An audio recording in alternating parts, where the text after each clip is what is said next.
Hello friends, free education अड्डा में आपका स्वागत है। जैसा कि मैंने पहले आपको बताया था कि मैं आपको स्टैटिक जीके के टॉप 50 टॉपिक आपको कराऊंगा। ठीक है, तो इसमें जो है आज हम पहला टॉपिक स्टार्ट करने वाले हैं न्यूक्लियर पावर प्लांट। उसके बाद मैं आपको थर्मल पावर प्लांट भी पढ़ाऊंगा, हाइड्रो पावर प्लांट भी पढ़ाऊंगा। आज मैं आपको पढ़ाऊंगा न्यूक्लियर पावर प्लांट। इस सीरीज में सबसे पहला अपना रहेगा कौन सा, न्यूक्लियर पावर प्लांट। तो आज मैं आपको यहीं से स्टार्ट करता हूँ। ये देखिए नाभिकीय ऊर्जा संयंत्र, न्यूक्लियर पावर प्लांट। अब पहले हमें इसके बारे में जानने के पहले हमें ये देखना कि हम इस वीडियो में क्या क्या पढ़ेंगे इसके बारे में।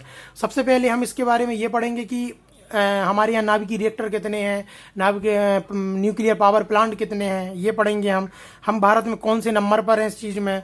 ठीक है, और हमारा परमाणु ऊर्जा आयोग कब बना, विभाग कब बना, पहले ये पढ़ेंगे। इसकी बेसिक जो थ्योरी जो स्टार्टिंग होती है वहाँ से, हम इसमें कुछ नहीं जोड़ेंगे। यदि आप कोई भी एग्जाम में इससे रिलेटेड क्वेश्चन आता है तो आप पे बन ही जाएगा। इसके बाद हम इसमें पढ़ेंगे नाभिकीय, इसके पढ़ेंगे परमाणु अनुसंधान केंद्र। जो अनुसंधान केंद्र उनके बारे में पढ़ेंगे, कौन कौन से अनुसंधान केंद्र होते हैं ये इसके बारे में पढ़ेंगे हम। ये हमारे पूरे परमाणु अनुसंधान केंद्र हैं, ये इनके बारे में हम पढ़ेंगे। ठीक है, उसके बाद हम इसके जो है जितने भी रिएक्टर हैं उनके बारे में पढ़ेंगे कि कौन कौन से रिएक्टर नाभिकीय रिएक्टर हैं, ये पढ़ेंगे हम। उसके बाद जितने भी पावर प्लांट हमारे यहाँ चल रहे हैं अभी उनके बारे में पढ़ेंगे। जितने भी जैसे अभी 7 पावर प्लांट चल रहे हैं उनके बारे में पढ़ेंगे। प्रस्तावितों के बारे में पढ़ेंगे, कितने प्रस्तावित, क्या प्रस्तावित है, तो कौन कौन से प्रस्तावित हैं। फिर उसके कुछ इंपॉर्टेंट फैक्ट पढ़ेंगे। तो कुल मिला के आप यदि ये वीडियो आज आप देख लोगे न्यूक्लियर पावर प्लांट की, तो आपका कुछ भी नहीं छूटेगा न्यूक्लियर पावर प्लांट से। यदि कोई किसी भी एग्जाम में ये आता है तो आप आराम से इसको कर लोगे। तो हम स्टार्ट करते हैं यहाँ से। नाभिकीय ऊर्जा, नाभिकीय विखंडन से प्राप्त होती है, जिसमें हम यूरेनियम 235 का यूज करते हैं। तो सबसे पहले तो आपको ये पता होना चाहिए कि जो नाभिकीय ऊर्जा है वो जनरेट किससे होती है, नाभिकीय विखंडन से, न्यूक्लियर फ्यूजन से, है ना। तो ये आपको पता होना चाहिए इसके बारे में। अब आपको ये तो पता है कि नाभिकीय से भी हमारी नाभिकीय ऊर्जा भी होती है, हमारी पवन ऊर्जा भी होती है, जल ऊर्जा भी होती है, कोयला से भी ऊर्जा बनाई जाती है। तो हमें ये पता होना चाहिए कि भारत में सबसे ज़्यादा जो है किससे मतलब पैदा होती है, और भारत उन ऊर्जाओं में कितने नंबर पर है। तो भारत जो विश्व का तीसरा सबसे बड़ा ऊर्जा उत्पादक व तीसरा सबसे बड़ा उपभोक्ता है। तो ये हमें पता होना चाहिए कि भारत जो जितने सब ऊर्जा उत्पादन में टोटल यदि करा जाए तो भारत विश्व में सबसे तीसरे नंबर पर है जो ऊर्जा का उत्पादन करता है, और उसमें उपभोग कितना करता है वो भी तीसरे नंबर पर करता है। अब आपके मन में ये डाउट आएगा कि भारत में सबसे ज़्यादा ऊर्जा किससे पैदा की जाती है। तो भारत में सबसे ज़्यादा कोयला से ऊर्जा पैदा की जाती है, गैस, जल विद्युत, पवन ऊर्जा के बाद फिर नाभिकीय ऊर्जा का नंबर आता है कौन से, 5वें नंबर पर आता है। सबसे ज़्यादा किससे की जाती है, कोयले से, और नाभिकीय ऊर्जा से 5वें नंबर पर की जाती है कोयला। उसके बाद गैस से करी जाती है, फिर जल विद्युत से, पवन ऊर्जा, फिर नाभिकीय ऊर्जा आती है। ठीक, तो ये आपको कई बार क्वेश्चन आ जाएगा नाभिकीय ऊर्जा मतलब भारत में कौन से नंबर पर, कितने नंबर पर से ऊर्जा पैदा की जाती है। तो 5वें नंबर पर सबसे बड़ा स्रोत है हमारे यहाँ। ठीक है, ये हमें पता होना चाहिए। अब इसमें क्या है, मैंने इसमें ये नहीं लिखा कि कोयले से कितने मेगावाट होती है, इससे जल विद्युत से कितने पावर, क्योंकि ये नहीं पूछा। कभी भी ऊर्जा में डाटा कभी नहीं पूछा जाता, बस उसमें फैक्चुअल चीजें पूछी जाती है नॉर्मल कि कौन से नंबर पे क्या है। अब हम आते हैं नाभिकीय ऊर्जा पे। तो वर्तमान, क्योंकि हमारा ये टॉपिक नाभिकीय ऊर्जा का है, तो अब इसमें देखिए वर्तमान में भारत में कुल 7 नाभिकीय पावर प्लांट है व उसमें 22 नाभिकीय भट्टी या रिएक्टर जिसको हम कह सकते हैं संचालन है, तथा कुल उनकी क्षमता कितनी है, 7480 मेगावाट है। इसकी आप याद कर लेना क्योंकि बस इसकी ही है जो एक दो बार पूछी गई है। तो 7480 मेगावाट इसकी ऊर्जा है। भारत में कुल 7 पावर प्लांट कितने हैं, 7 है, और रिएक्टर कितने, 22। कई लोगों में कन्फ्यूजन होता है नाभिकीय पावर प्लांट जो है हमारा और नाभिकीय भट्टी में कन्फ्यूजन होता है। देखो पावर प्लांट क्या होता है ना, एक जगह जहाँ जैसे आप देखते होगे कभी आप रावत बाटा साइड गए हो या तारापुर आप देखोगे तो एक बहुत बड़े एरिया में जो फैला रहता है वो हमारा पावर प्लांट, जहाँ हमारी एनर्जी बनती है। और जो वहाँ पे भट्टी होती हैं, एक कहीं पे 2 भट्टी हैं, कहीं पे 3 भट्टी हैं, उस हिसाब से कहीं पे 1 भट्टी चालू है, तो उस हिसाब से ये भट्टियों की संख्या है कि जहाँ पे एनर्जी बनती है। ये पूरा प्लांट होता है, उसके अंदर भट्टी लगी रहती है। तो 7 हमारे यहाँ न्यूक्लियर पावर प्लांट है और 22 नाभिकीय भट्टी है। अब इसमें देखिए इसकी स्टार्टिंग कैसे हुई। तो इसकी स्टार्टिंग करने वाले एक्चुअली हमारे यहाँ कौन थे, होमी जहांगीर भाभा जी थे। उन्होंने इसकी नाभिकीय फील्ड में सबसे पहले भारत में स्टार्टिंग करी उसकी। तो इसमें देखिए 1948 में परमाणु ऊर्जा आयोग व 1954 में परमाणु ऊर्जा विभाग की स्थापना होती है। परमाणु ऊर्जा आयोग के पहले अध्यक्ष कौन थे, होमी जहांगीर भाभा थे। अब इसमें कंफ्यूजन हो जाता है कई लोगों की कैसे याद करें 1948 में ये, 1954 में कौन पहले हुआ कौन बाद में हुआ। तो मैं आपको बता दे रहा हूँ 1948 याद रखना, आपको 1954 रखना। अब देखो आयोग आ से आ पहले आता है, व बाद में आता है, विभाग बाद में आता है। आयोग पहले, आ से आयोग पहले आया, तो 1948 में आयोग आएगा और 6 साल बाद 1956 में 54 में विभाग आ जाएगा। अब आपको इसमें इंपॉर्टेंट क्या रखना, जो परमाणु ऊर्जा विभाग है ना, इसका बाद में नाम भी चेंज होगा, जो अभी मैं आपको आगे इस वीडियो में आपको बताता रहूंगा। तो ये आपने इसके बारे में क्या पढ़ लिया, ये आपने पूरा क्या पढ़ लिया, इसके बारे में बेसिक पढ़ लिया कि कैसे भारत में ऊर्जा की स्थिति क्या है, कौन सी पहले नंबर पर है, कितने पावर प्लांट है हमारे यहाँ, कितने उसमें रिएक्टर अभी संचालित चल रहे हैं, कितनी उसमें ऊर्जा हमारी जनरेट हो रही है। तो इसके बारे में हमने ये पढ़ लिया।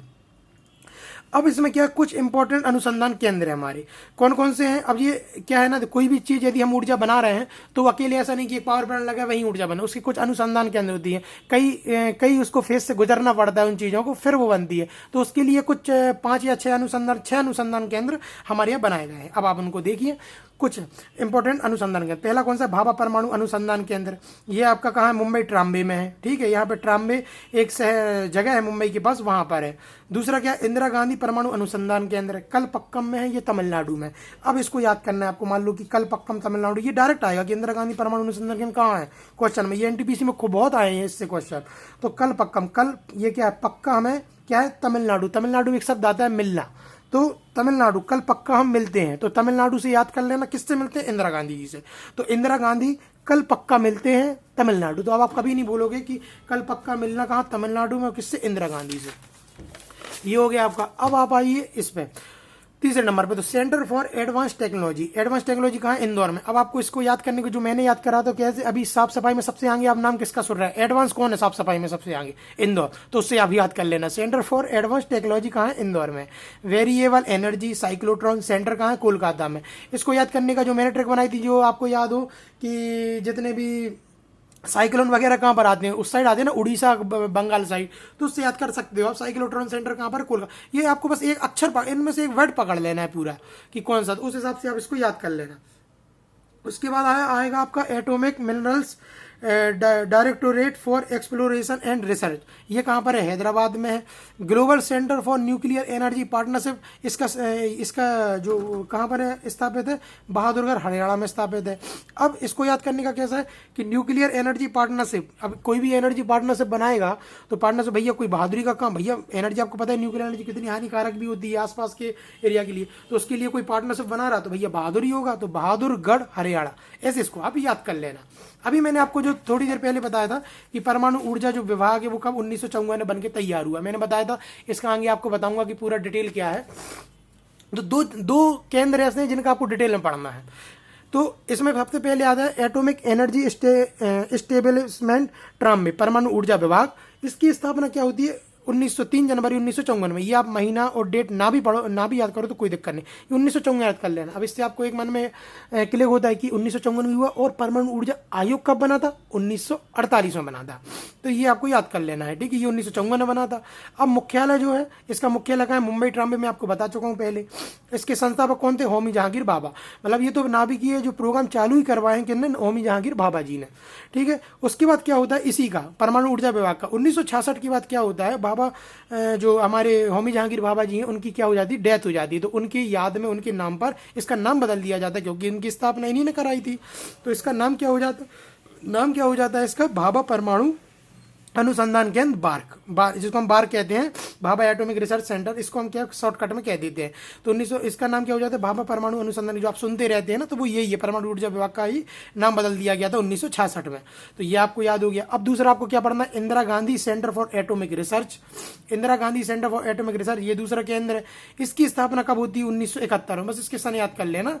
इसका तो पूछा गया है सन, 1954 वाला, इसका भी तक नहीं पूछा, फिर भी आप कर लेना एक बार। स्थापना 1971 में है। और इसका जो है मुख्यालय कहाँ पर है, मुख्यालय इसका क्या है, कलपक्कम तमिलनाडु। कलपक्का कहाँ मिलते हैं तो तमिलनाडु। तो ये आपको याद हो जाएगा किससे मिलते हैं, इंदिरा गांधी जी से। तो Indira Gandhi centre for atomic research कहाँ पे, मुख्यालय कलपक्कम तमिलनाडु। तो ये आपको याद रखना है। जो भी मैं आपको ये प्रोवाइड करा रहा हूँ ना, ये आप ये समझ लीजिए कि पूरे एनटीपीसी के 3-4 साल के जो पेपर मान लो, और एसएससी के आप 3-4 साल के पेपर की पूरी रिसर्च के बाद, ये क्योंकि मैंने खुद सॉल्व करे हैं, क्योंकि मैं भी आपकी जैसा एक स्टूडेंट रहा हूँ, तो ये मैंने खुद सॉल्व किए, उसके हिसाब से ये मैंने पूरे नोट्स बनाए। तो ये आपको बहुत, मतलब आपने ये नोट्स तैयार कर ली, ये वीडियो आपने देख ली, एक दो बार आप ये पूरी वीडियो देख लोगे तो ये आपको पूरा याद हो जाएगा। कभी आपको इस टॉपिक से तो दिक्कत नहीं जाएगी। और इसी तरह मैं पूरे टॉपिक कराऊंगा आपको। इसके बाद मैं आपको जल विद्युत वाला भी कराऊंगा, इसमें थर्मल पावर प्लांट भी कराऊंगा। तो इस पूरे एक एक करके आपको कराऊंगा, इसलिए आप चैनल को सब्सक्राइब कर लेना और वीडियो को लाइक और शेयर भी कर देना। अब मैं आपको अनुसंधान केंद्र पूरे खत्म हो गए। अब मैं आता हूँ रिएक्टर पे। देखो सबसे पहले हमने क्या पढ़ा, सबसे पहले हमने पूरी उसकी हिस्ट्री पढ़ी कि क्या कैसे आयोग आया, विभाग आया। फिर हमने उसके बारे में पढ़ा कि परमाणु हमारे यहाँ कितने नाभिकीय रिएक्टर हैं, कितने पावर प्लांट हैं, कितने नंबर पे हमारे यहाँ एनर्जी कौन कौन सी है, ये पढ़ा। फिर हमने उसके बारे में अनुसंधान केंद्र पढ़े, ये कौन कौन से अनुसंधान केंद्र हैं हमारे यहाँ। जो अभी हमने अनुसंधान केंद्र पढ़ा, भाभा परमाणु अनुसंधान केंद्र पढ़ा। उसके बाद हमने जो एडवांस टेक्नोलॉजी वाला इंदौर पढ़ा। मतलब पूरे जितने अनुसंधान केंद्र हमने सब पढ़ लिए। ठीक है, मैं आपको रिवाइज भी कराता रहूँगा इसी में बीच बीच में। अब हम आते हैं रिएक्टरों के बारे में, फिर रिएक्टर के बाद आएंगे पावर प्लांट के बारे में। रिएक्टर मैंने आपको बताया था, एक पावर प्लांट में जो भट्टियाँ लगी रहती हैं, जो रिएक्टर रखे रहते हैं, उनके बारे में। तो आप सबसे पहले आप देखते हैं इसमें क्या पढ़ते हैं। बॉम्बे परमाणु शोध संसाधन के ट्रामे परिसर में एशिया के पहले नाभिकीय रिएक्टर अप्सरा की 1956 में स्थापना की गई तथा यह यूके की सहायता से स्थापित हुआ तथा 2010 में इसका संचालन बंद व पुनः 2018 में अप्सरा उन्नत के नाम से संचालन शुरू हुआ। तो बॉम्बे परमाणु शोध जो संस्थान है ट्रामे परिसर में एशिया के पहले नाभिकीय रिएक्टर अप्सरा की। तो सबसे पहले आपके मन में आता है ना, सबसे पहले कहाँ पर स्टार्टिंग हुई इसकी। तो कहाँ पर स्टार्टिंग हुई इसकी, जो होगा सबसे पहले कौन सा नाभिकीय रिएक्टर लाएगा, अप्सरा। और ये भारत का नहीं, ये एशिया का पहला था नाभिकीय रिएक्टर। तो 1956 में इसकी स्थापना की गई तथा यह कहाँ पर किसकी सहायता से हुआ, यूनाइटेड किंगडम की सहायता से इसकी स्थापना हुई। अभी इसको याद करने का सबसे अच्छा तरीका है कि हमारा देश तभी आज़ाद हुआ था, उसी बीच में ये हमने आज़ाद हुआ था। कौन किससे आज़ाद हुआ था, यूनाइटेड किंगडम से आज़ाद हुआ था। भैया भारत में अभी इतनी क्षमता तो थी नहीं कि खुद से पूरा शोध संस्थान बना ले, ये पूरा रिएक्टर बना ले। तो भारत ने किसकी सहायता ली थी, यूनाइटेड किंगडम की ली थी। तो 1956 में किसका 1956 में किसकी अप्सरा हमारा बनता है, 1956 में। ठीक है, तो इसके बस सन याद कर लेना, 1956 में कौन सा सबसे पहला बना, अप्सरा। ये एशिया का पहला था। दूसरे नंबर पर कौन आता है, कनाडा के सहयोग से हम बार्क बनाता है हमारा कौन सा, 1960 में कौन सा बनाता है, साइरस। इसका पूरा फुल फॉर्म क्या है, Canada Indian reactor utility service. इसकी भी स्थापना कहाँ होती है, मुंबई में होती है। अब आपको इसमें पूछा जाएगा कि साइरस जो है किसकी सहायता से बनाया गया। तो देखो इसका तो फुल फॉर्म ही है कनाडा, सी से साइरस, सी से कनाडा। तो इसको आप याद कर लेना। ठीक है, तो ये आप 1960 में। तो पहला हमारा जो है नाभिकीय रिएक्टर कब आया, 1956 में आया। कौन आया, अप्सरा आया, जो कि एशिया का पहला था। दूसरा कब आया, 4 साल बाद, 1960 में आया। कौन सा आया हमारा, साइरस आया।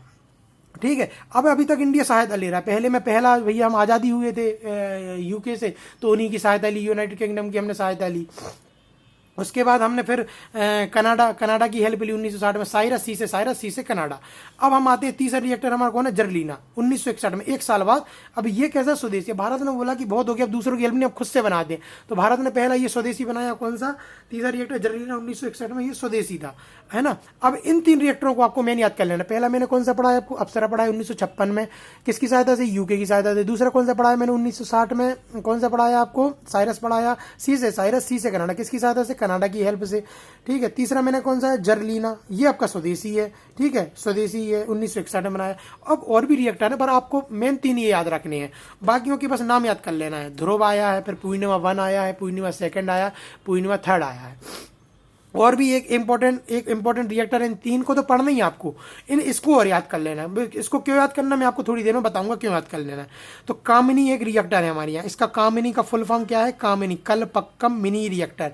अब जैसे ही मैंने कलपक्कम बोला, कई लोगों को जो वीडियो स्टार्टिंग से देख रहे हैं उनको ये चीज़ याद आ गई होगी कि मैंने कल पक्का मिलना है, तमिलनाडु, मिलना तमिलनाडु। तो तमिलनाडु में ये बना है, इसका फुल फॉर्म क्या है, कलपक्कम मिनी रिएक्टर। यह बार्क ने Indira Gandhi centre for atomic research के साथ मिलकर डिजाइन किया। ये क्यों इंपॉर्टेंट है, क्योंकि ये हमारे दोनों, देखो ये बार्क जो मैंने बार्क के बारे में पढ़ाया, ये और ये जो है जो हमारी Indira Gandhi centre for atomic research, जो खुद कलपक्कम में इसका मुख्यालय है, इन दोनों ने मिलकर ये बनाया था। ठीक है, कामिनी, एक तो इसलिए ये इंपॉर्टेंट रखती है, इसलिए मैंने इसमें नोट में डाली। और दूसरा इसलिए डाली क्योंकि ये क्वेश्चन आ चुका है एग्जाम में कि ये 233 का यूरेनियम 233 का प्रयोग करने वाला विश्व का पहला रिएक्टर है। अभी तक क्या था, हम किसका यूज कर रहे थे, यूरेनियम 235 का कर रहे थे। इसमें किसका यूज किया गया, यूरेनियम 233 का यूज किया गया। और ये भारत का ही नहीं, विश्व का पहला जिसने यूरेनियम 233 ईंधन का यूज किया गया है। तो ये आपको याद होना चाहिए। अब हम आगे देखते हैं। अब हमारे पूरे नाभिकीय रिएक्टर खत्म हो चुके हैं। हमने बेसिक पढ़ लिया, हमने अनुसंधान केंद्र पढ़ लिए, और हमने फिर परमाणु परमाणु रिएक्टरों के बारे में पढ़ लिया। अब क्या है ना, मैंने एक वीडियो में पूरा सब डाल दिया जितना भी न्यूक्लियर के बारे में। अब आप अलग अलग वीडियो सर्च करते यूट्यूब पर उसके बारे में, फिर आप नोट्स बनाते लिखते, मैंने एक में ही पूरा ये डाल दिया गया। तो ये आपके लिए बेनिफिट होगा इसका आपके लिए। तो अब देखिए सभी वर्तमान, अब देखिए वर्तमान में कितने 7 परमाणु ऊर्जा केंद्र न्यूक्लियर पावर प्लांट हमारे यहाँ चालू हैं। बहुत से प्रस्तावित भी हैं सॉरी। अभी देखिए आप हमारे यहाँ कितने 7 परमाणु ऊर्जा केंद्र चालू है हमारे यहाँ न्यूक्लियर पावर प्लांट। अब उसमें कौन कौन से हैं?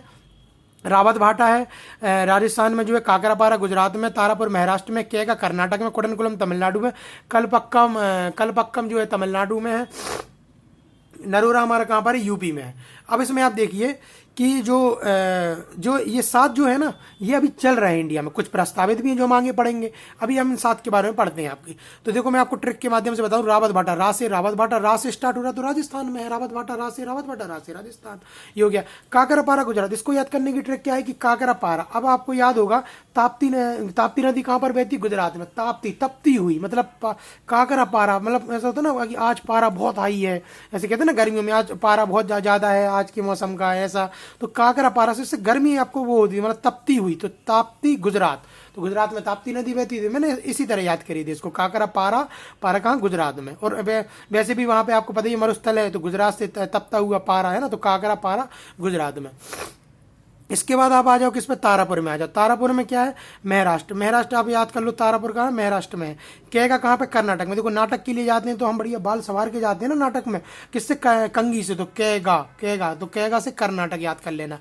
अब आप देखो कुडनकुलम, अपन जब तमिलनाडु में मिलते हैं, तमिलनाडु अपन ने ये किया था, तमिलनाडु में कल पक्का मिलते हैं तमिलनाडु में। तो किससे? पूरे कुल से मिलेंगे अपन, है ना, पूरे कुडन। तो कुडनकुलम, जैसे अपन घर जाते हैं ना तो अपन अपने पूरे रिश्तेदारों परिवारों से मिलते हैं, तो इससे याद कर लो कुडनकुलम कहाँ? तमिलनाडु।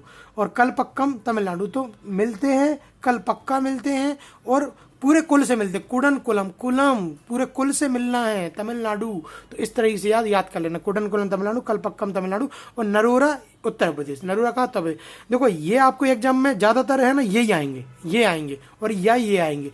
जो मैंने आपको पहले थ्योरी पढ़ाई ना वो सब पढ़ाई, और जो अनुसंधान केंद्र पढ़ा है वो भी आपको पढ़ लेना है। क्योंकि क्या है ना, आजकल के जो है ना ये तो सब पढ़ के जाएंगे, वो भी आप पढ़ लेना, क्योंकि वो भी कई एग्जामों में वो भी पूछे गए हैं, इसलिए। अब ये तो अभी चालू है। अब प्रस्तावित परमाणु ऊर्जा संयंत्र के बारे में पढ़ते हैं। इसमें कौन सा? गोरख न्यूक्लियर पावर प्लांट, ये कहाँ? हरियाणा में। अब देखो सबसे ज्यादा कंफ्यूजन यही वाला होता है। इसमें क्या नाम क्या है इसका? Gorakhpur nuclear power plant. अब इसमें हमें सबसे पहले कौन से? हमें योगी जी याद आ जाते हैं, यूपी वाले, हम कि यूपी में गोरखपुर हमारा, नहीं, ये हरियाणा में भी है गोरखपुर, वहां पर है। ये बिल्कुल आप ना किसी से कहते हैं ना, किसी दोस्त से ही पूछ लेना तो गलत बता देगा। तो ये एक कुछ ऐसी चीजें कि जो आप मन में सीधा याद कर लिया करो। अब इसमें देखो माही बंसवाड़ा कहाँ पर है? राजस्थान में। माही नदी जो है ना वो कहाँ पर? ना राजस्थान में बहती है ना हमारी, तो ये माही बंसवाड़ा याद कर लेना, राजस्थान में। ज्यादातर न्यूक्लियर पावर प्लांट है ना वो झीलों के और नदियों के पास बनाए जाते हैं, क्योंकि वहाँ पे उनको भट्टी को जो कूलेंट के लिए पानी की जरूरत पड़ती है, तो पानी की जरूरत पड़ती है, तो वहाँ पे आसपास कोई झील वगैरह होने चाहिए, तो इसलिए ये बनाते हैं। तो माही बंसवाड़ा उन्हीं के नाम, उसी पे नाम दे देते हैं। तो माही बंसवाड़ा का है राजस्थान में। जैतपुर कहाँ है? महाराष्ट्र में। अब देखिए पुर आया ना, जैतपुर कहाँ पे? महाराष्ट्र में। और तारापुर भी कहाँ पर था? महाराष्ट्र में। तो जितने पुर वाले हैं वो कहाँ पर है? महाराष्ट्र में। सीधा पूछेंगे ये कौन से स्टेट में, ऐसा आता है एग्जाम में। कोवाड़ा और कवाली ये दोनों कहाँ पर है? आंध्र प्रदेश। ये आप अपने से याद कर लेना, ठीक है। और चुटका कहाँ पर है? मध्य प्रदेश में। चुटका कहाँ पर है? मध्य प्रदेश में। चुटका कहाँ पर है? मध्य प्रदेश में। तो याद कर लेना। अब ये मैंने पूरे परमाणु रिएक्टरों के बारे में आपको बता दिया, परमाणु ऊर्जा केंद्रों के बारे में पढ़ा दिया, न्यूक्लियर पावर प्लांटों के बारे में। अब आपके मन में डाउट तो आएगा, जैसे वहां पर सबसे पहले कौन सी अप्सरा बनी थी, उसके बाद साइरस बना था रिएक्टरों में, इसी प्रकार आप में इसमें भी डाउट आएगा कि यार सबसे पहले कौन सा परमाणु ऊर्जा केंद्र, सबसे बड़ा कौन सा परमाणु ऊर्जा केंद्र। तो ये मैं आपको अब पढ़ाऊंगा, तो ये इंपॉर्टेंट फैक्ट है, ये इसमें पढ़ाऊंगा। तो तारापुर परमाणु ऊर्जा संयंत्र, जो कि तारापुर का पूर्व वाले सब कहां पर है? महाराष्ट्र में। तो तारापुर परमाणु ऊर्जा संयंत्र भारत का पहला नाभिकीय पावर प्लांट है तथा यह अमेरिका की सहायता से है। यह 1969 में चालू है। अब आपको इसको याद करने की ट्रिक बता दूं। तारापुर तो आपको याद है कि पुर कहाँ पे? महाराष्ट्र में। ये सबसे पहला बना था अपने यहाँ, है ना। तो अब देखिए आप तारापुर से आपको क्या याद आता है? तारे याद आते हैं। तारे मतलब अंतरिक्ष। सबसे आगे अभी अंतरिक्ष में कौन चल रहा है? मतलब जैसे एजेंसी में बात करिए तो नासा चल रही। नासा कहाँ की है? अमेरिका की। तो तारापुर से आपको सीधा हिट होता है अंतरिक्ष, अंतरिक्ष से नासा, नासा से आता है अमेरिका। तो आपकी इमेज बनेगी, जैसे तारापुर नाम ही सुनते हो तो तारा तारा आपको याद आएगा, तो आपको सीधा याद आ जाएगा यह किसकी? अमेरिका की सहायता से बना है, ठीक है। यह 1969 से चालू है। अब आपको याद है कि नाभिकीय जो रिएक्टर वो अपना कब आ गया था, 1956 में आ गया था अप्सरा, 1960 में आपका आ गया था साइरस। पर आपका जो पावर प्लांट बना, मतलब पूरी एक पूरा प्लांट बना है, वो कहाँ पर बना है, सबसे पहले 1969 में बना, कहाँ, तारापुर में बना है।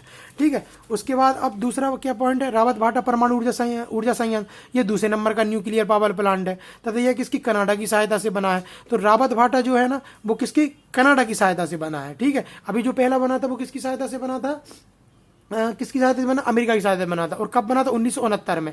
और यह कब, 1973 में। देखो इसका सन अभी तक नहीं पूछा, पर जो 1969 है वो आपको 3 या 4 जनवरी की जो एनटीपीसी की शिफ्ट आई थी ना अभी, उसमें ही पूछा गया था कि किस सन में चालू हुआ। ये आप देख लेना, ये मैंने पूरे प्रीवियस ईयर सोल्व किए तो इसलिए मुझे पता है ये चीज़।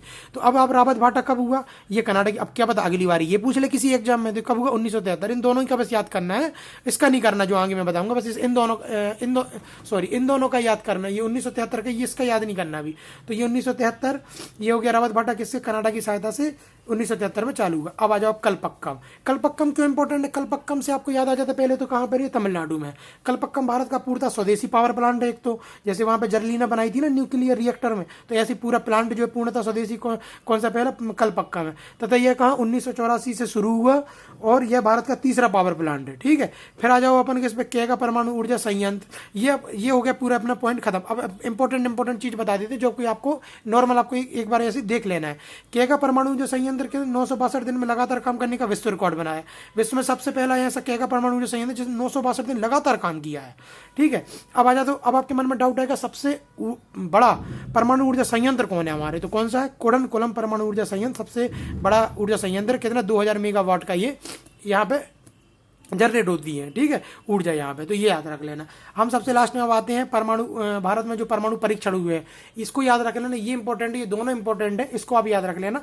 फर्स्ट कब हुआ है, 18 मई 1974 में हुई है। और ये कब हुई, इसका कोड नाम कब दिए थे, स्माइलिंग बुद्धा कोड इसका नाम दिया जाता है। इसमें बहुत लोग कन्फ्यूज, देखो क्वेश्चन कैसे आता है, जो मैंने देखे ना क्वेश्चन कैसे आता है कि जो फर्स्ट परमाणु परीक्षण हुआ था उसका कोड क्या था। पहला ऑप्शन मिलेगा स्माइलिंग बुद्धा, दूसरा मिलेगा लाफिंग बुद्धा। तो यार उसमें स्टूडेंट कंफ्यूज जाता है कि यार स्माइलिंग बुद्धा था कि लाफिंग बुद्धा था। तो सबसे आपको याद है पहला है ना, आप फर्स्ट आप ऐसे तो एकदम लाफ तो करने नहीं लगोगे, हा हा हा हा, इसमें क्या करो, स्माइलिंग रहेगा ना। तो स्माइलिंग सबसे पहले आप करते हो, फिर आप लाफ करते हो। तो इसमें क्या, स्माइलिंग बुद्धा पहला है, स्माइलिंग बुद्धा, ऐसे आप इसको याद कर लेना।